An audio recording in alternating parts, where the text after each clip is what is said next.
केशवाय नमः नारायणाय नमः माधवाय नमः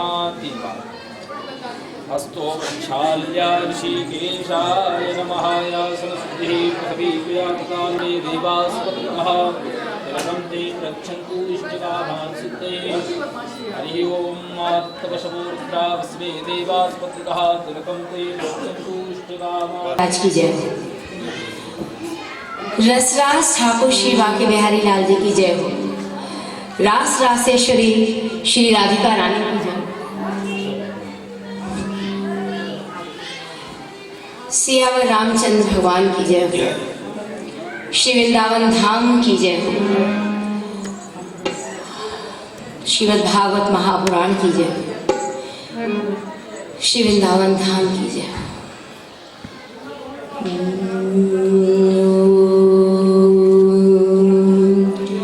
श्री गणेशाय नमः।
पीता शुक्लाम्बराधरुण बिम्बफलाधरुष्ठा पूर्णेन्दुसुन्दर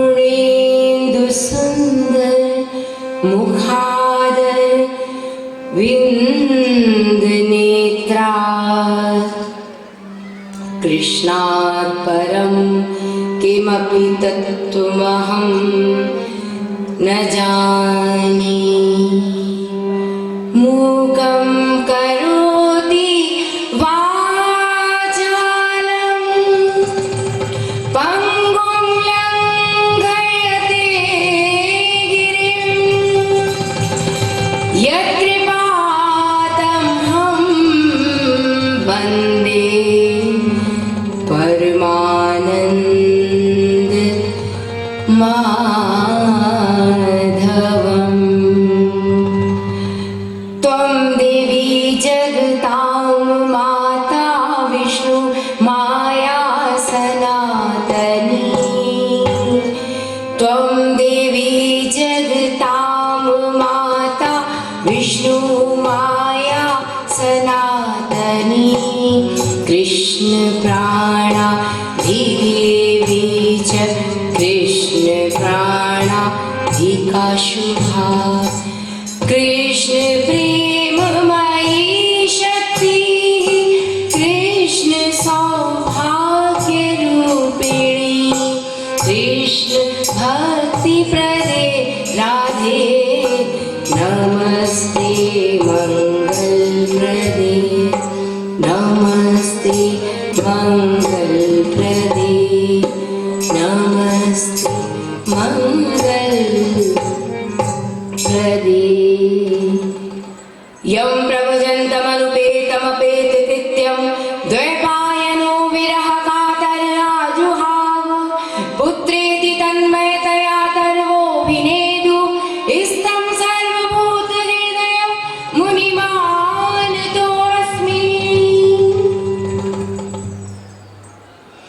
नारायणं नमस्कृत्य नरं चैव नरोत्तमं देवीं सरस्वतीं व्यासं ततो जयमुदीरये।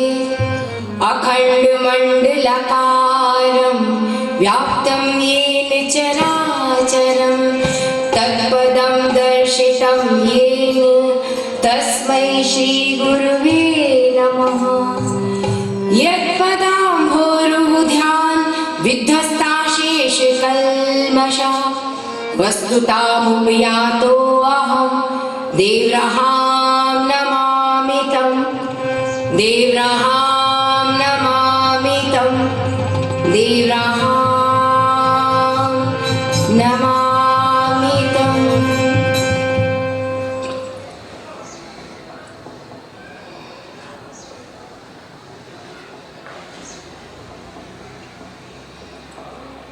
श्री कृष्ण गोविंद हरे मुरारे। हे नाथ नारायण वासुदेव। गोविंद हरे मुरारे। हे नाथ नारायण वासुदेव। श्री कृष्ण गोविंद हरे मुरारे। हे नाथ नारायण वासुदेव।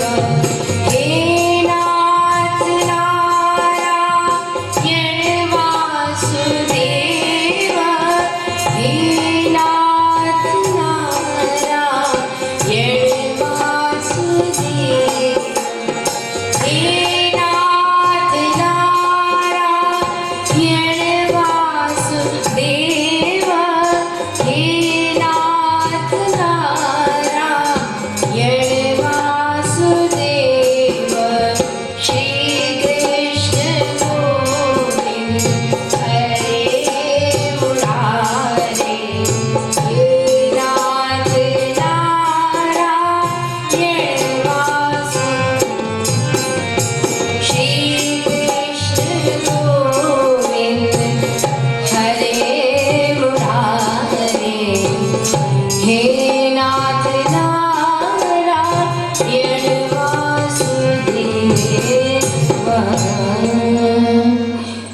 राधा माधव चरण बंदौ बारंबार। एक तत्व दो तन धरे नित रस पारावार। हरि जो आय विराजिए कथा सुनो इतिहास। तुम श्रोताया मान के तब पद रज हम दास। तब पद रज हम दास। तब पद रज हम दास। भगवान श्री कृष्ण चंद्र के चरण कमलों में रसराज ठाकुर श्री बांके बिहारी जी के चरण कमलों में साष्टांग दंडवत प्रणाम करते हुए रास रासेश्वरी श्री राधिका रानी के चरण कमलों में साष्टांग दंडवत प्रणाम करते हुए श्री सीताराम जी महाराज के चरणों में बारंबार दंडवत प्रणाम करते हुए श्री गुरुदेव भगवान के चरण कमलों में साष्टांग दंडवत प्रणाम करते हुए भगवान श्री कृष्ण के समस्त रूपों को, समस्त स्वरूपों को, उनकी समस्त सत्ताओं को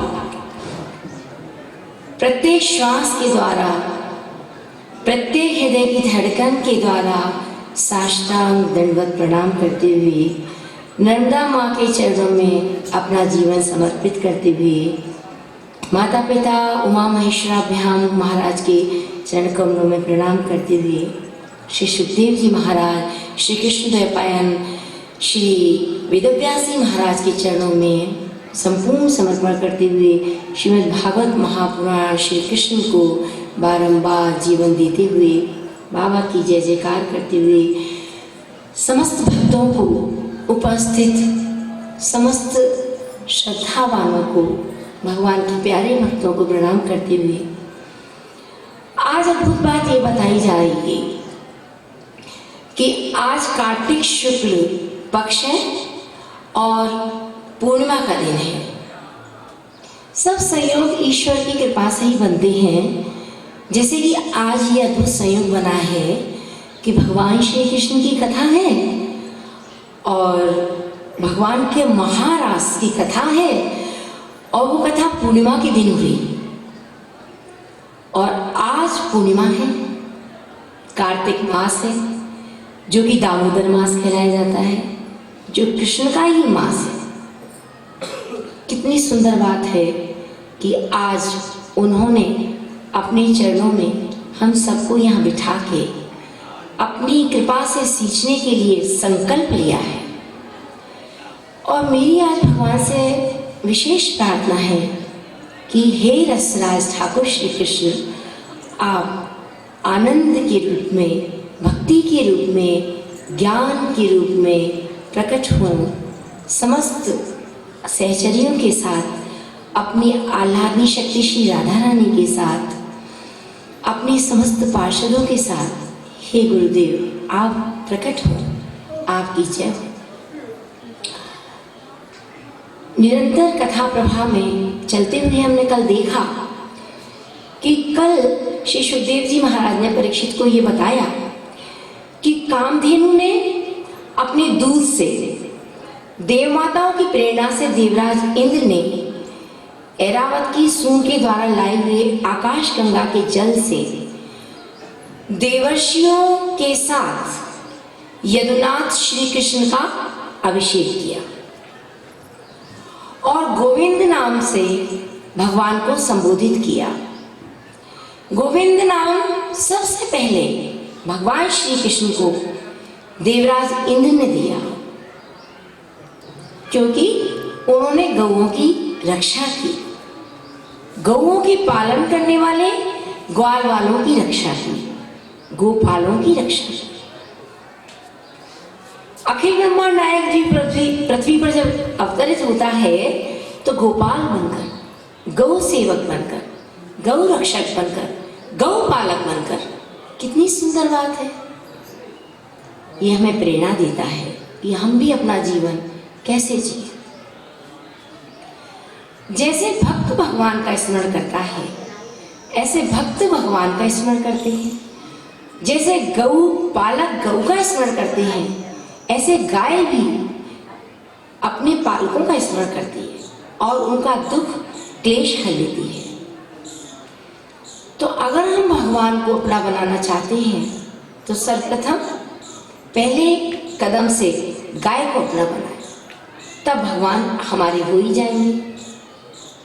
भगवान ने कहा है, हम भगतन के भगत हमारे, हम भगतन के भगत हमारे, नारायण का प्रण श्रीमन नारायण, नारायण नारायण श्रीमन नारायण, नारायण नारायण निधिपति नारायण, नारायण नारायण श्रीमन नारायण, नारायण नारायण श्रीमन नारायण, नारायण नारायण,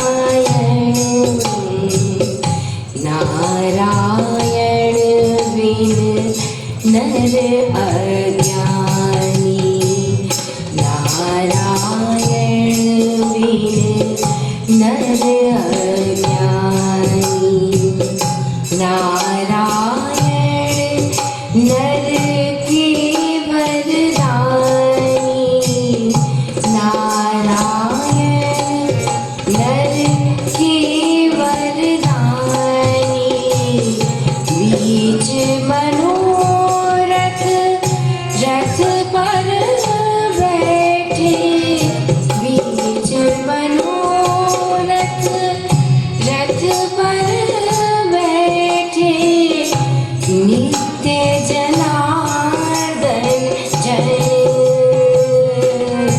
श्रीमन नारायण, नारायण नारायण श्रीमन नारायण, नारायण नारायण। श्रीमद् भागवत महापुराण का ये परम उद्देश्य है कि हम नारायण के हो जाएं और नारायण हमारे हो जाएं। तो किसी कार्य को करने का कोई ना कोई साधन होता है। लिखना चाहते हैं तो पेन चाहिए, भोजन करना चाहते हैं तो प्रथम तो भोजन चाहिए और फिर हमें भोजन करने के लिए मुंह चाहिए, उसके बाद प्रक्रिया चाहिए जो हमारे संपूर्ण शरीर को पोषित करे। इसी तरह से भगवान चाहिए तो पहले गौ से प्यार करें, गौ से प्रेम करेंगे तो गोपाल से प्रेम होगा। ये पहली बात। आज एक बात कहनी है कि ये जो कबीर के गुरु हैं उनकी ये भूमि है। कबीर दास ने एक दोहे में इस बात को कहा है, मन ऐसा निर्मल भया जैसे गंगा नीर, पीछे पीछे हरि फिरे, कहत कबीर कबीर माला फेरो, नकर फेरो जिह्वा जपो न नाम, सुमिरन मेरा हरि करें मैं पायो विश्राम। अंततो गत्वा कबीरदास जी महाराज ने समस्त स्थिति और समस्त ज्ञान की पराकाष्ठा को पार करते हुए अनन्यतम स्थिति का वर्णन करते हुए कहा, भले भयो हरि बिसर्यो, भले भयो हरि बिसर्यो, सर से टली बलाए, जैसा था वैसा भयो अब कछु कहीं न जाए। आज की संपूर्ण कथा इसी बात पर आधारित है, जैसा था वैसा भया अब कछु कहीं न जाए। यही बात है कि गोपियां, ग्वालवाल, बछड़े सब जैसे कृष्ण थे वैसे ही हो गए। अब और क्या कहा जा सकता है।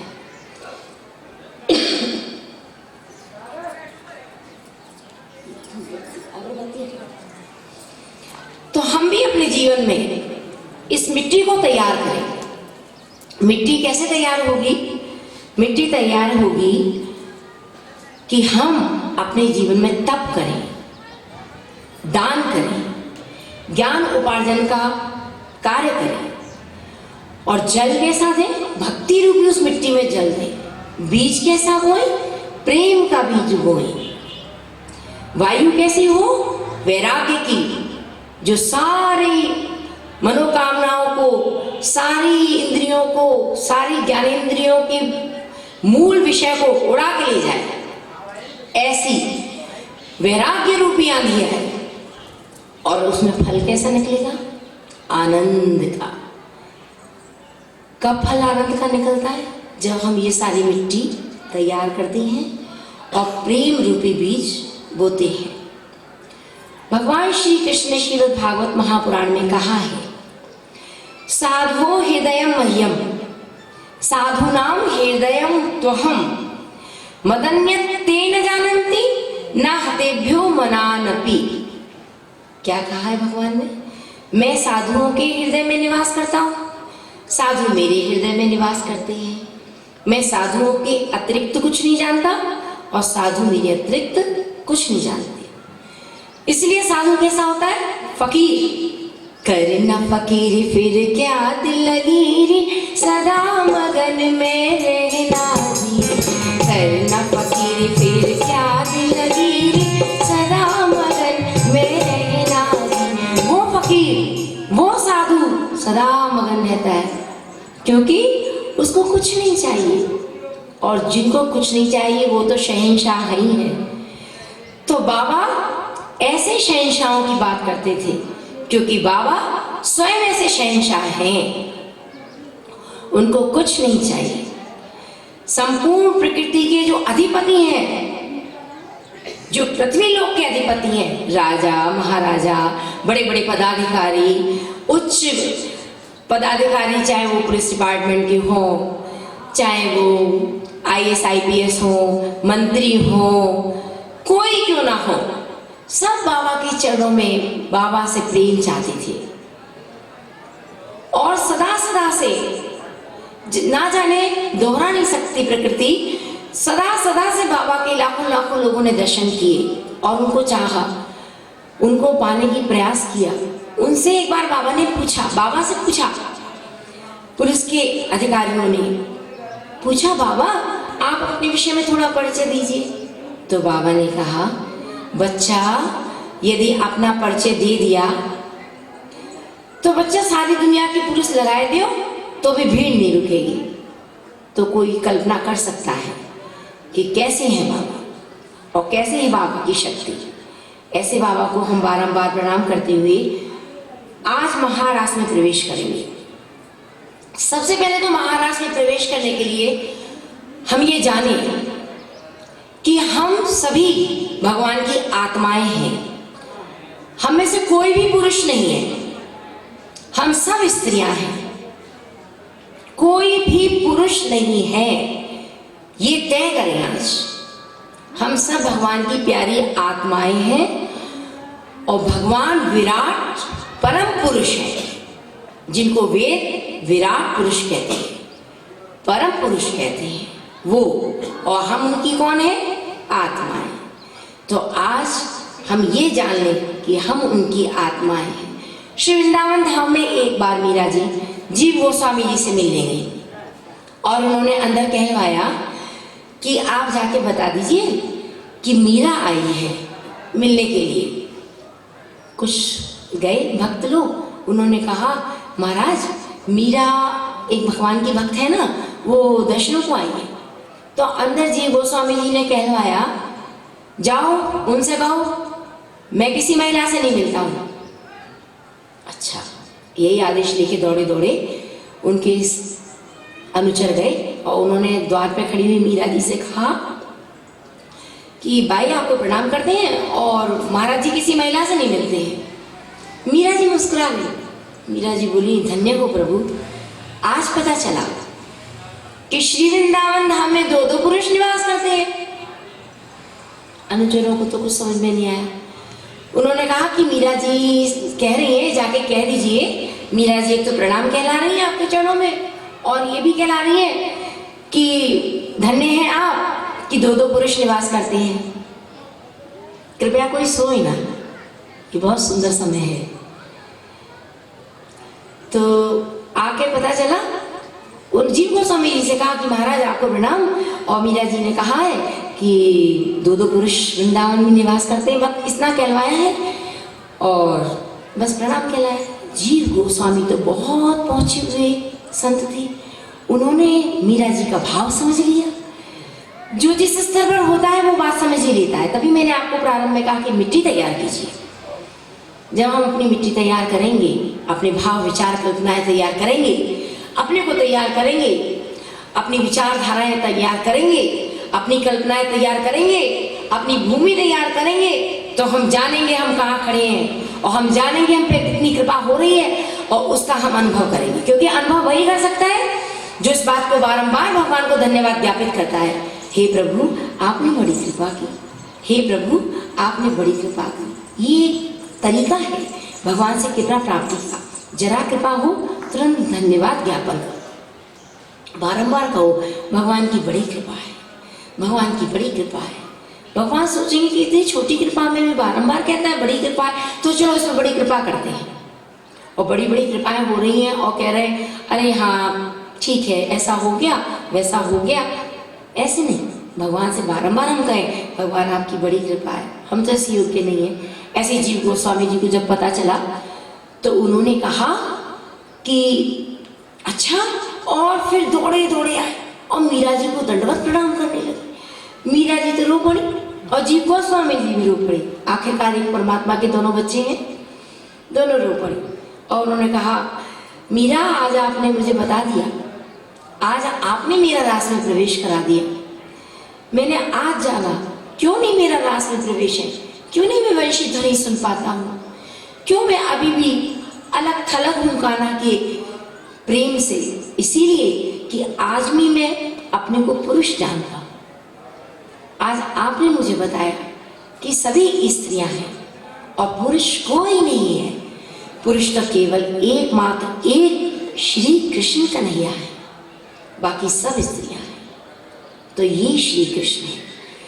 श्री गोविंद का थोड़ा गुणगान करेंगे। गोविंद जय जय गोपाल जय जय, गोविंद जय जय गोपाल जय जय, राधा रमण जय, गोविंद जय जय, गोविंद जय जय गोपाल जय। समय पाए तरुवर फले केतिक सींचोनी, लेकिन इस बात के लिए भी समय पाने पर तरुवर फलता है। आज हम एक वृक्ष लगाएं, पौधा लगाएं और उसमें बारंबार पानी डालें, बार बार पानी डालें, तो वो अपने समय से पहले उग नहीं आएगा। बाबा ने एक बार एक कथा सुनाई, छोटे रूप में सुनाती हूँ कि बच्चा बंदरों ने को सब भगा देते थे, तो बंदरों ने कहा चलो छोड़ो, हम अपने आप पेड़ बोलेंगे, अपने आप पे हमारे आम के पेड़ हो जाएगा, और हम बारंबार दूसरे मारते हैं, झेली मारते हैं, डंडा मारते हैं, अपनी खेती करेंगे, अपने आम के पेड़ खाएंगे, कहीं नहीं जाएंगे। ठीक है, तो उन्होंने आम के पेड़ लगाए और बस बैठ गए चारों तरफ। अब सब पूछे भाई क्यों बैठे हैं आप चारों तरफ? तो बंदर बोले अरे इंतजार कर रहे हैं, जल्दी से आम हो तो हम खाएं। अच्छा, बार बार मिट्टी खोदते हैं, फिर देखते हैं अभी तो ऊपर ही नहीं आया, फिर मिट्टी खोदते हैं, अभी तो ऊपर ही नहीं आया।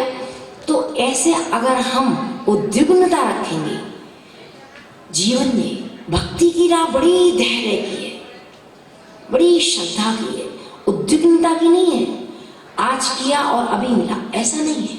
हम बहुत धैर्य रखें, शांति रखें, एक ना एक दिन भगवान की कृपा होगी, ऐसा विचार करें। तो बस समय पाए तरवर फले केतिक सींचो नीर, इस बात पे ध्यान रखते हुए हम भगवान की लीला के प्रवाह में बहने का प्रयास करें और ये जानें कि भगवान की जो लीला है और भगवान की जो लीला करने वाले लोग हैं, यानी कि लीला में सहचर हैं, और जो भगवान के लीला पात्र हैं अर्थात, और जो लीला धाम है और भगवान का जो लीला शरीर है, ये कोई भी चीज प्राकृत नहीं है, यानी कि प्राकृत नहीं है, अथवा ये हम जैसे हाड़ मास की नहीं है। गोपियां हम जैसे हाड़ मास की नहीं है। यशोदा मैया, नंद बाबा हमारे जैसे नहीं है। वो चिन्मय है, वो दिव्य है, वो अप्राकृत है, वो हम जैसा पंच भौतिक शरीर नहीं है। पहली बात ये तय करें। तो जब इतना अंतर है तो हम अपनी कलुषित, हम अपनी बंधी बंधी भावनाओं को उन पर प्रेषित ना करें, एयर टाइट कंपार्टमेंट ना करें कि हवा वापस ना आए, बाहर ना जाए, ऐसा ना करें। उस पर विचार करें कि वो कैसे हैं और हम कैसी लीला में अप्रवेश करने जा रहे हैं। तो ये भगवान की जो लीलाएं हैं, उसमें महाभारत में एक श्लोक आया है, न भूत संघ संस्थानु देवस्य परमात्मनः यो व्यक्ति भौतिकम देहम कृष्णस्य परमात्मनः। कहा जा रहा है कि परमात्मा के शरीर को जो भूत समुदाय से बना हुआ है, ऐसा जो भी जानता है वो कथा श्रवण ना करे, वो कोई भी श्रौत स्मार्ट कर्म ना करे, और कोई भी शास्त्रीय कर्म में उसका कोई अधिकार नहीं है, क्योंकि वो भगवान को नहीं जानता कि वो चिन्मय है, वो सत्य है, वो सनातन है, वो केवल आनंद स्वरूप है, वो भक्तों को आनंद देने के लिए अवतरित हुए, केवल रूप रख लिया है, ऐसा नहीं जानता। और अगर वो कहीं मिल जाए तो वस्त्र पहने पहने स्नान कर ले। ये महाभारत में वेदव्यास जी महाराज ने कहा है। और हम जानते हैं कि जो महाभारत है, वेदव्यास जी का एक ऐसा ग्रंथ है, जब उन्होंने जाना ऋग यजुर साम और अथर्व वेदों को, कलियुगी जीव अल्पायु अल्पमति ऐसा नहीं उसको समझ सकता है, उस पर समय नहीं है इतना, तो उन्होंने महाभारत को सारे धर्मों को खोल खोल के लिख दिया। ये बात लिखी तो कृष्ण तत्व में परिनिष्ठित हो हम। क्या है कृष्ण? संपूर्ण जगत का एकमात्र एक स्वामी है, सर्वव्यापक सत्ता है, सर्वज्ञ सत्ता है, सार्वभौमिक सत्ता है कृष्ण। यहां अभी इसी पल है, हजारों कोस मील दूर अगर कोई पुकार रहा है तो वहां है, और उसके बीच में जो परिधि है वहां भी है। जो दिखाई देता है वो कृष्ण है, जो दिखाई नहीं देता है वो भी कृष्ण है। सब कुछ कृष्ण ही कृष्ण है। स्थूल सूक्ष्म प्राकृत अप्राकृत भिन्नता दिखाई देती है, वो प्रकाश अंधकार भी कृष्ण है, प्रकाश भी कृष्ण है, सब कुछ कृष्ण। श्रीमद् भागवत महापुराण में ब्रह्मा जी ने भगवान की स्तुति जो की है, उसमें कहा है, अस्यापि देव वपुषो मदोनुग्रहस्य स्वेच्छामयस्य न तो भूतमयस्य कोऽपि। हे कृष्ण भगवान, आपने मुझ पर कृपा करने के लिए ये स्वेच्छा में सच्चिदानंद स्वरूप प्रकट किया है। प्रभु मैं ये जानता हूं, ये पांच भौतिक कदापि नहीं है। तो उसका हम ध्यान करें और उसको जाने कि वो कैसा सत्य स्वरूप है। फिर ये जाने गोपियां कौन है। हम हिंदू होकर, हम सत्य सनातन धर्म के अनुयायी होकर ये नहीं जान पाते हैं कि गोपियां कौन है। आज ये जाने गोपियां कौन है।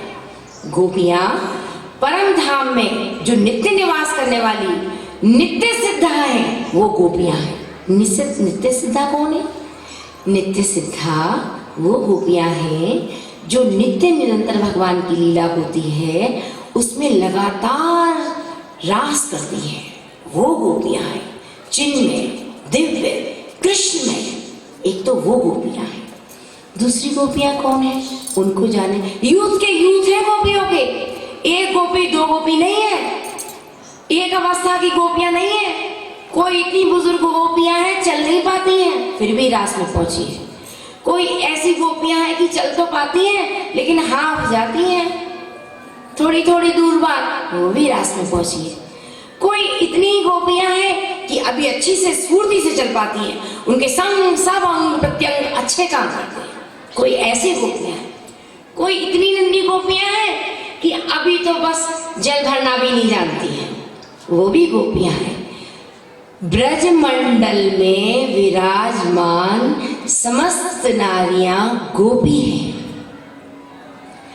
किसी गोपी के तो कन्हैया लाला हैं, बच्चों के भी बच्चों के समान हैं। और हमने प्रारंभ से देखा गोपियां कौन है?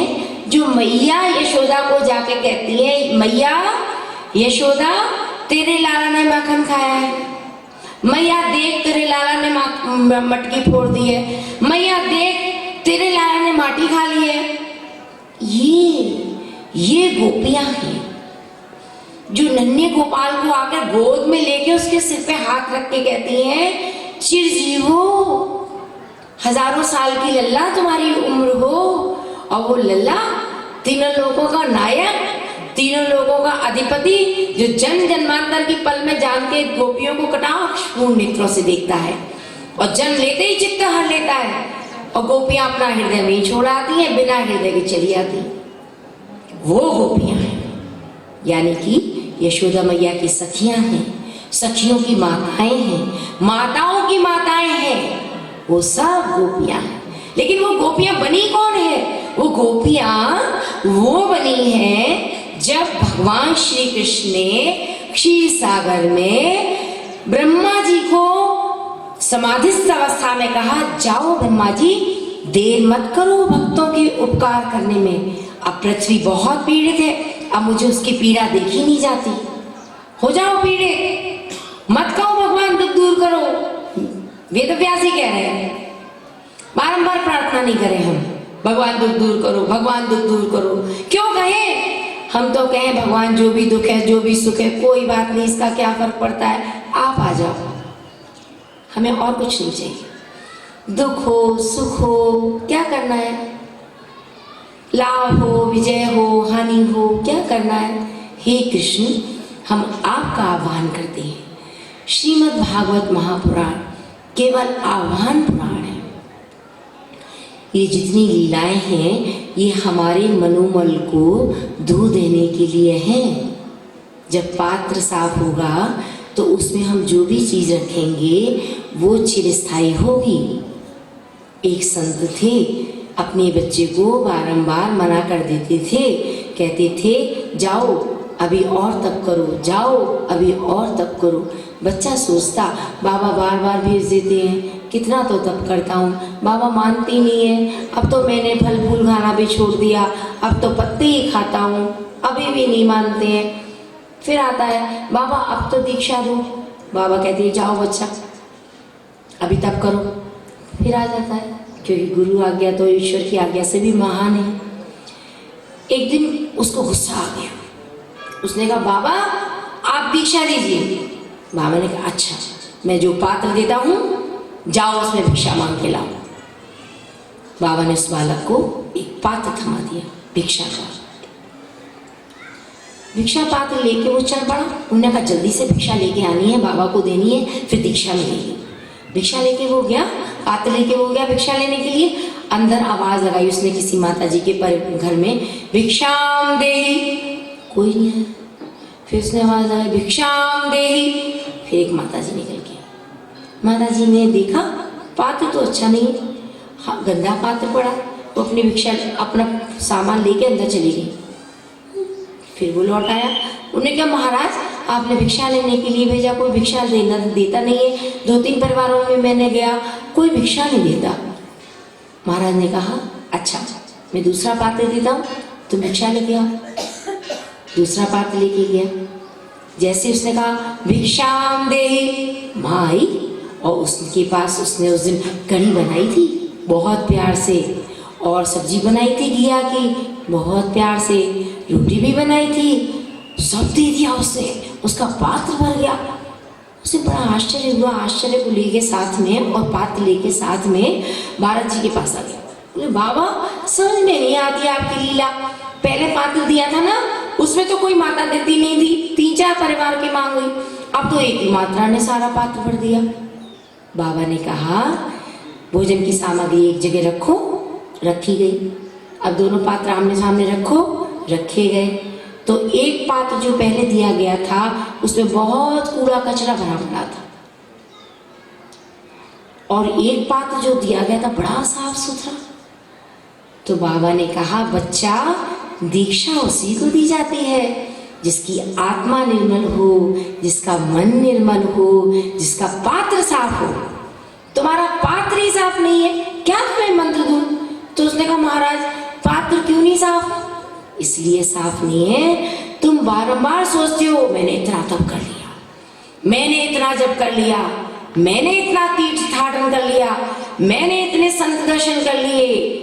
ऐसा जो भाव है हृदय में, उसने अभी तुम्हारा पात्र साफ नहीं होने दिया है। तब वो नतमस्तक हो गया, चरण में लूटपुट हो गया। उसने कहा महाराज आज मैं जान गया, अब तो बस जा रहा हूं। अब वो नहीं आया, बहुत दिन हो गए वो नहीं आया। अब महाराज पहुंचते हैं उसके पास, महाराज उसके सिर पे हाथ फेरते कहते हैं बेटा तुम इतने दिन से क्यों नहीं आए? वो रो पड़ा। उसने कहा महाराज बहुत शांति है मन में, आप अब मंत्र देंगे तो जप लूंगा। उसने कहा हाँ मैं तुम्हें मंत्र देने आया हूं, अब जपो तब बात बनी। कहने का सारा तात्पर्य ये है, हम पहले गोपी तत्व में परिनिष्ठित हों, तब कहीं रास के तत्व को थोड़ा कुछ अंश में जान पाएंगे। तो एक कौन सी गोपी है? नित्य सिद्धा गोपी, जो कि उनकी ऐसी चिन्मय सहचर्या हैं जो उनकी दिव्य लीला में प्रत्येक पल साथ है, पहला। दूसरी है उनकी गोपी साधन सिद्धा, जिन्होंने कठोर तप किए है, कल्पांतर तक तप किया है, राधा जी की शरण ग्रहण की है। राधा जी कैसा तत्व है? कल्पांत में भी कल ना हो, कल्पांत में भी कल ना हो, ये राधा तत्व है। राधा से बड़ा कोई तत्व पृथ्वी में नहीं है, जिनके चरणों को लेके भगवान बैठे रहते हैं और उनका प्रेम चाहते हैं, उनकी कृपा होती रहे ऐसा उनको देखते रहते हैं। वो रूठ जाती है तो उनके चरण धोते हैं, फिर कहते हैं राधे रूठ गई हो, मान जाओ। ऐसे ये राधा तत्व है। तो राधा जी की जिन्होंने उपासना की है, राधा जी को जिन्होंने प्यार किया है, वो महान गोपियां साधन सिद्धा गोपियां हैं। और कुछ देव कन्याएं हैं जो स्वर्ग से चली आई हैं, अप्सराएं हैं, ये गोपियां हैं। श्रुतियां गोपियां हैं। वेदों की ऋचाएं युग के प्रारंभ से सतयुग, त्रेता, द्वापर, कलयुग बदलते रहते हैं, लेकिन वो गाती रहती हैं नेति नेति नेति। तो भगवान का दर्शन नहीं कर पाती। उन्होंने भी राधा रानी के चरणों से प्रार्थना की है, हम पे कृपा करिए, हम गोपी रूप में आ जाए। वो गोपियां हैं ऐसी साधन सिद्धा, ऐसी स्वयं सिद्धा, ये सब देवांगनाएं, ये सब गोपी हैं। सुंदर सुंदर श्रुतियों के नाम बताऊं। जब किसी की बात की जाए, किसी घटनाक्रम को बताया जाए, तो उस घटनाक्रम में जो जो शामिल हैं, जो जो उपस्थित हैं, अगर उसके विषय में बताया नहीं जाता है तो उनको लगता है हमारा बात बताई नहीं गई। इसलिए जो ये रास की कथा है, इसमें आप बहुत ध्यानपूर्वक सुने और सबको सुने जो जो महारास के पात्र हैं। तो उसमें श्रुतियों के नाम हैं, जल्दी बिल्कुल नहीं करेंगे। उद्गीता, सुगीता, कलगीता, कलकंठिका, विपंची, ये कुछ महान श्रुतियों के नाम हैं। फिर कुछ गोपियां हैं रामावतार में, अपने आप को भी दे डालने का जिन ऋषि महात्माओं का मन था, भगवान के स्वरूप सौंदर्य को देख के बांध रखा था भगवान ने अपने स्वरूप को सीमाओं में, मर्यादाओं में बिखेरा नहीं था। कृष्ण ने तो आनंद बिखेर दिया था, जर्रे जर्रे में आनंद, उनका प्रेम। लेकिन राम अखिल ब्रह्मांड को जो एक रोम से सुंदरता प्रदान करता है, एक रोम की जब सुंदरता की कण फूटता है तो तीनों लोगों को सुंदरता मिलती है। ऐसा राम, उसको देख के मोहित हो जाते थे लोग, चल पड़ते थे पीछे पीछे, सोचते थे इनको पाए कृष्ण रूप में। और उनसे प्रार्थना की है उन सभी ऋषि मुनियों ने, हे राम आप कृपा करो, हम गोपी बन जाए, ऐसी कृपा कर, बस यही वरदान देके जाओ प्रभु। तो भगवान तो भक्तवांछा कल्पतरु हैं, तो भगवान ने उन्हें वरदान दिया है और वो सब के सब सिद्ध ऋषि मुनि सब गोपी बने हैं वरदान प्राप्त करके। फिर मिथिला की गोपियां हैं जो मिथिला में दीवानी हो गई। दीवानगी कब होती है? जब हम अपने आप को भूल जाते हैं। लागी लागी लगन हरि दर्शन की, लागी लागी लगन हरि दर्शन की। ऐसी जिसको लगन लग गई है वो मिथिला की गोपियां दौड़ दौड़ के दर्शन को जाती हैं। लेकिन क्या करें, राम तो मर्यादित है ना, उन्होंने भी मांगा है कि हम क्या हो जाए, हम गोपी हो जाए। ऐसे ही कौशल की गोपियां हैं जो कौशल नरेश हैं, उनकियां जो हैं महिलाएं नारियां वो गोपियां हैं। अयोध्या की गोपियां हैं, अयोध्या में जिन्होंने अपना मन दे दिया है वो सब गोपियां हैं। पुलिंद की गोपियां हैं जिन्होंने अपना सर्वस्व न्यौछावर कर दिया है। कृष्ण तत्व में, राम तत्व में वो है। रमा बैकुंठ की गोपियां हैं, श्वेत दीप की गोपियां हैं, ये जालंधरी गोपियां हैं। ये सब गोपियां हजारों हजारों यूथ गोपियां हैं। ये जितनी पृथ्वी अभी हमें दिखाई दे रही है ये सब भर जाए, इतनी गोपियां हैं। इतने प्रेम करने वाले लोग हैं कृष्ण को, हम जानते नहीं है। आज भी अगर हम हिमालय की कंदराओं में पहुंचे, अमरकंटक में पहुंचे तो दीवाने पड़े हैं भगवान के, जिनको कुछ नहीं चाहिए।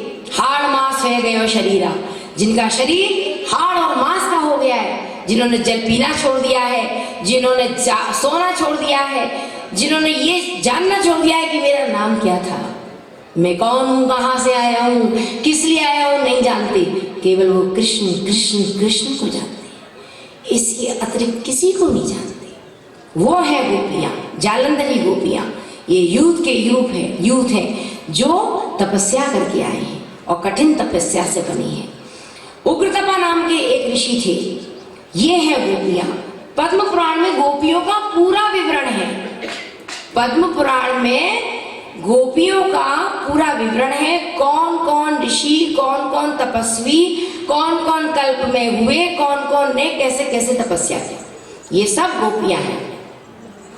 उग्रतपा नाम के एक ऋषि थे और वो सुनंदा नाम की अद्भुत गोपी बनी। सत्यतपा नाम के ऋषि थे, वो सुभद्रा नाम की गोपी बनी। हरिरामा नाम के एक क्लीम काम बीज का केवल जाप करती थी, वो बने गोपी और उनका नाम पड़ा रंगवेणी। कितना सुंदर नाम। अब हमने ये सत्ता खो दी है, एक भाव खो दिया है। नाम रखते हैं चिंटू मिंटू पिंटू, क्यों रखते हैं? क्यों नहीं नाम रखते हैं सुभद्रा, सुगीता, सुनीति, सुमति, सुरुचि, ऐसे नाम ही नहीं रखते। नाम रखते हैं चिंटू पिंटू, तो क्या भाव बनेगा और क्या उद्धार होगा। अजामिल ने केवल पुत्र का नाम रखा नारायण, सारा जीवन कलुषित। और नारायण नारायण नारायण आवाज देने से भगवान के दूत आ गए और जन्म सुधर गया। हरे नाम हरे नाम हरे नामेव केवलम कलौ नास्त्येव नास्त्येव नास्त्येव गतिरन्यथा। कोई और गति नहीं है। नाम संकीर्तनम यस्य सर्व पाप प्रणाशनम प्रणामो दुख शमनस्तम नमामिम हरिम परम। ये कृष्णा, ये गोपियां बनी है, रंगवेणी गोपी है। जाबाली नाम के एक अद्भुत ऋषि हुए हैं, दोनों हाथों से खड़े होकर उन्होंने तपस्या की है और वो इतने घनघोर तपस्या करने के बाद भगवान की चित्रगंधा गोपी बनी। ये बनी चित्रगंधा। और चित्रगंधा ये पूर्व जन्म की हजारों हजारों कथाएं हैं।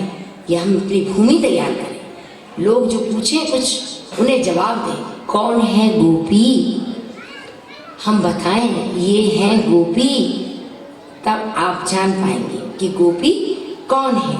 रासलीला के प्रसंग में भगवान श्री कृष्ण, अभी रासलीला प्रारंभ नहीं हुई है, आप देखें रासलीला के प्रसंग में भगवान ने स्वयं कहा, न पारिये अहम निर्वद्य संयुजाम स्वसाधु कृत्यम विबुधायुषापि वह या माँ भजन दुर्जर गे श्रृंखलाः संरश्य यद वह प्रतियातु साधना। क्या कहा भगवान ने? भगवान किसी को संबोधित करें, क्या भाग्य होगा। भगवान किसी का आह्वान करें, क्या भाग्य होगा। संपूर्ण लोग भगवान का आह्वान करते हैं, लेकिन भगवान किसी का आह्वान करें, ये भाग्य है गोपियों का। तो भगवान ने कहा, गोपियों, तुमने लोक और परलोक के सारे बंधनों को काटकर मुझसे निष्कपट प्रेम किया है। यदि मैं तुम में से प्रत्येक के लिए अलग अलग अनंत काल तक जीवन धारण करके तुम्हारे प्रेम का बदला चुकाना चाहूं तो भी नहीं चुका सकता। मैं तुम्हारा ऋणी हूं और ऋणी ही रहूंगा। तुम मुझे अपने साधु स्वभाव से ऋण रहित मानकर और भी ऋणी बना दो, यही उत्तम है। सर्वलोक महेश्वर भगवान श्री कृष्ण स्वयं जिन महाभागा गोपियों के ऋणी रहना चाहते हैं, उनकी इच्छा होने से पूर्व ही भगवान पूर्ण कर दें, ये कौन सी बड़ी बात है। वो तो सामान्य भक्त की भी इच्छा पूर्ण कर देते हैं। ये सब गोपियां हैं। कौन है गोपियां? हमारी गुरु हैं गोपियां, धर्म की ध्वजाएं हैं गोपियां। गोपियों ने बताया कि हम गृहस्थाश्रम में रहकर कैसे प्रातः काल से लेकर रात्रि तक कृष्णमय बने रह सकते हैं। गोपियां प्रातः काल ही झाड़ू पोछा करती हैं, झाड़ू लगाती हैं, घर साफ करती हैं, गोबर से लीपती हैं, पोतती हैं, गऊओं को स्नान कराती हैं, गऊओं का लेपन करती हैं हल्दी से और तेल लगा के, फिर गाय धोती हैं, दूध निकाल के उठाती हैं, दही मथती हैं, माखन निकालती हैं, फिर कन्हैया को खिलाना कार्य है। ये गोपियां हैं। तो ये क्या बता रही हैं गोपियां? ये बता रही हैं कि कृष्ण को कैसे हम प्राप्त करें। अब हम देखें रास लीला जो इन गोपियों के कारण हुई, स्थूल